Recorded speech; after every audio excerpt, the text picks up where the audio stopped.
Hello everyone, I am Dr. Judelio Yap, the current president of Chiang Kai-shek College. How did you become the president of Chiang Kai-shek College? Being an alumnus myself who has worked with the school over the past 35 years, I have seen how our school has shaped numerous generations of alumni who are now in service to our community, to our nation, in various professions and in government service.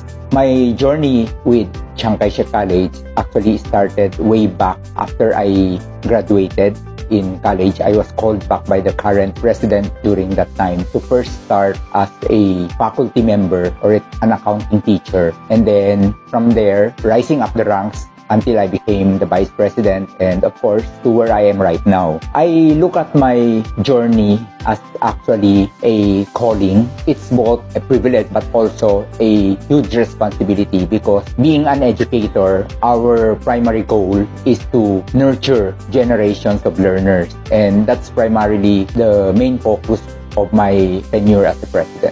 What are your plans for the school year?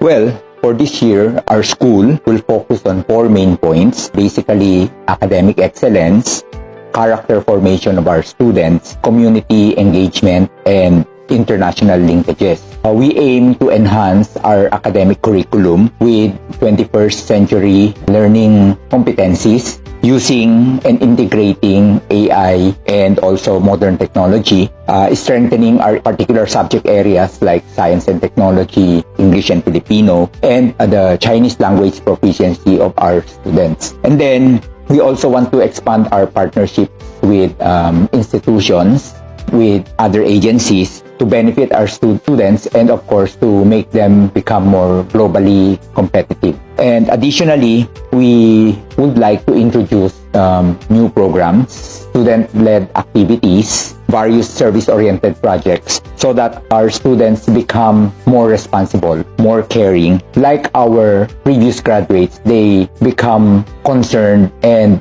well, loving for our community and for our country. What can we expect from the school this year?